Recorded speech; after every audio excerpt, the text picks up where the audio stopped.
In northeastern Ethiopia, within the boundaries of the Danakil Depression, lies a site so extreme, so geologically active, and so visually bizarre that it has drawn the attention of scientists, explorers, and military strategists alike for decades. This is Dallol, an area defined by its relentless geothermal activity, uninhabitable climate, and history of both scientific importance and deadly human encounters. The Danakil Depression is one of the lowest places on Earth not covered by water, descending more than 125 meters below sea level. Dallol itself sits atop this depression, where the Earth's crust is being pulled apart by the tectonic activity of the African and Arabian plates. Here, molten rock bubbles close to the surface, heating subterranean water and forcing it upward through thick layers of salt and sulfur. The result is a constantly shifting landscape of sulfur springs, acidic ponds, and salt chimneys, colored in violent hues of yellow, orange, and green. The land appears alien. The air is thick with the smell of sulfur dioxide and chlorine. Pools of water in Dallol have been measured at a pH of less than 1, comparable to battery acid. It is not only the chemical makeup that makes Dallol inhospitable. The region is one of the hottest inhabited places on Earth, with daily temperatures frequently exceeding 50 degrees Celsius.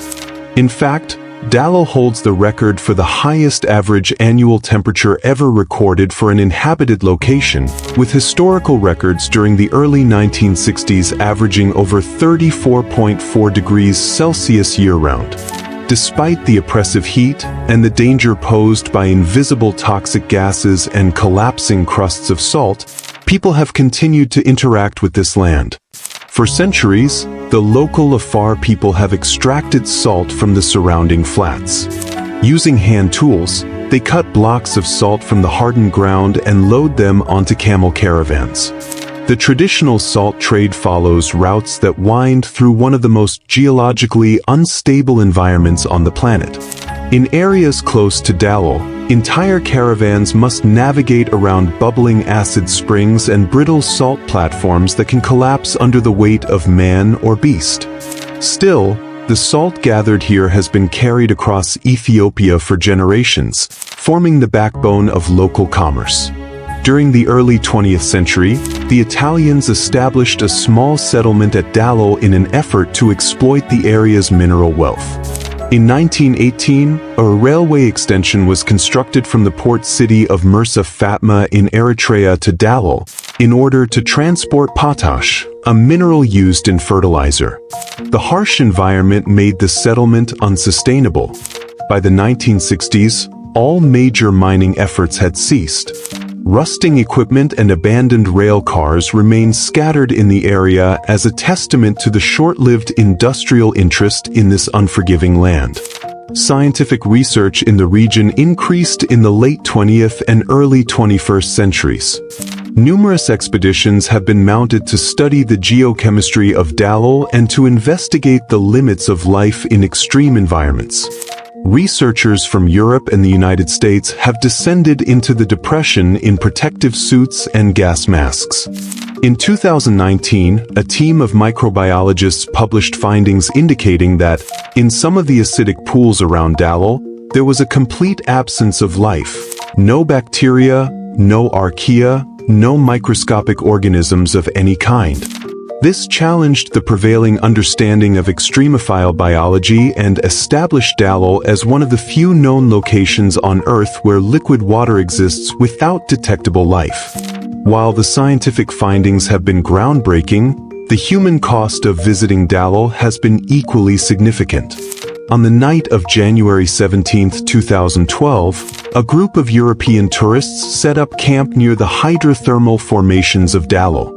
During the early hours of the morning, they were ambushed by armed assailants.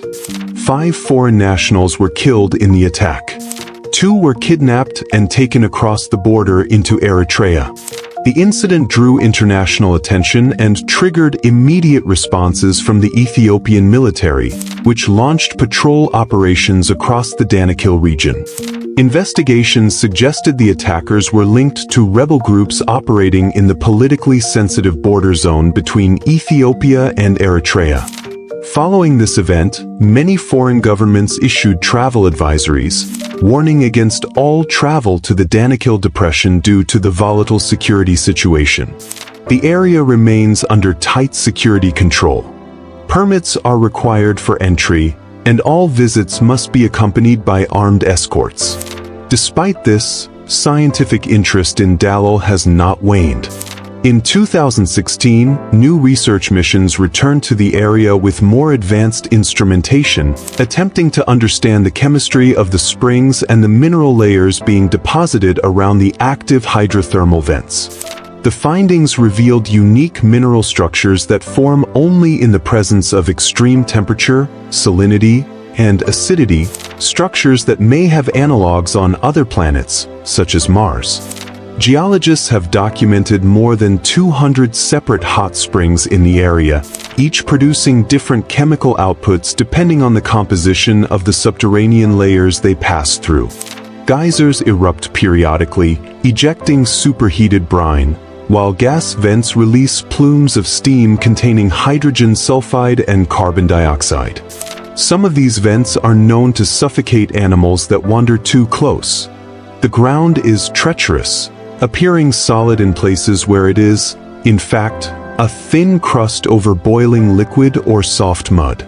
Between 2017 and 2020, several expedition groups employed drones to capture thermal imagery of the area. These drones recorded surface temperatures of 112 degrees Celsius near some vents. Autonomous sensors left behind to monitor air and soil conditions were quickly corroded by the acidic environment.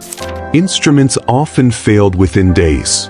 Still, the data collected continues to expand the understanding of hydrothermal systems and how such formations might behave on other planetary bodies.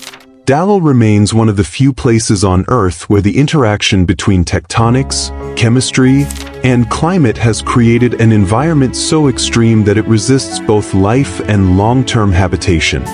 Its visual landscape, brilliant, violent, and constantly shifting, is matched only by the dangers it conceals beneath the surface.